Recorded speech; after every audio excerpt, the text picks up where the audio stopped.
আলবি আর ইকরা আপুর যে ঘটনাটা ঘটলো সেটা নিয়ে এই সারা সোশ্যাল মিডিয়া একটা কি হিকরি পড়ে গেছে। আসলে কি উনি ভালোবাসা বিয়ে করছেন ১৫ বছরের একটা সংসার। সে সংসারে ভালো-মন্দ থাকতেই পারে। তার মানে এই নয় যে তাকে কেউকে ছোট করে কাউকে কথা বলবে সেটার মধ্যে তো ভালোবাসাটা আর থাকে না, তাই না? এই আপুটা কিন্তু যথেষ্ট স্ট্রং ছিল। সে কিভাবে এই কাজটা করতে পারলো আমি আসলে ভাষায় বোঝাইতে পারতেছি না। এত ভালোবাসার পরেও যখন পরকীয়ায় আসক্ত হয় ওই তিথি নামের মেয়েটার মধ্যে এত মজে গেছে যে সে তার বউকে বলে যে, "আমি তোমাকে তো আর পছন্দ করি না বা আমার তোমার কাছে থাকতে ভালো লাগে না।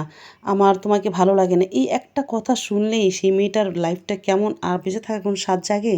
কখনোই স্বাদ জাগে না। একটা হাসব্যান্ড যদি বলে, "তোমার প্রতি আমার কোনো রুচি নাই, ফিলিংস নাই" তাহলে সেই মেয়েটা কিভাবে বাঁচে?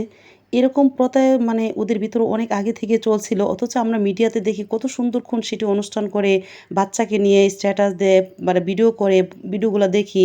তারপর আলভির উনারও ভিডিও দেখি। অনেক সুন্দর বিষয়, তাই না? ক্যামেরার মধ্যে সবই সুন্দর। আসলে বাস্তবতা অনেক কঠিন। তারই প্রমাণ দিয়ে গেলেন ইকরা আপু। এই যে দেখেন উনি বলছে যে, "আমি আসতেছি, এরকম আইসা সমাধান করব বা দেখবে তাকে।" কিন্তু শেষ মুহূর্তটাও তাকে দেখতে পারল না। সে এখনো আসতেই পারে নাই। এটার নাম কি ভালোবাসা? আর বাচ্চাটার কান্না দেখে আমার এত খারাপ লাগতেছে যে আসলে বাচ্চাটারে কে দেখবে? থামাবে কে? ও তো ওর মাকে এখনো খুঁজছেন। মা কখন আসবে? মার কাছে আমি কখন যাব? এ কথা আকুতি এটা আসলে হৃদয় বিদারক। এটা ভাষায় প্রকাশ করতে পারব না। আমি মনে করি যারা পরকীয়া করে তাদেরকে দৃষ্টান্তমূলক কিছু করা উচিত যেন বিশ্ব দেখতে পারে, বাংলার মানুষ বুঝতে পারে একটা নারীর সাহস মানে কতটুক হয় যে তার সাথে পরকীয়া করবে সেটা ২য় বার ভাববে। একটা পুরুষও পরকীয়া করতে গিয়ে ২য় বার ভাববে। মানে এরকম ধরনের একটা আইন হওয়া উচিত, এরকম ধরনের একটা বিধান হওয়া উচিত তাদেরকে। আর তোমরা কি মনে করো যে পরকীয়া ছাড়া করে তাদেরকে ছেড়ে দেওয়া উচিত?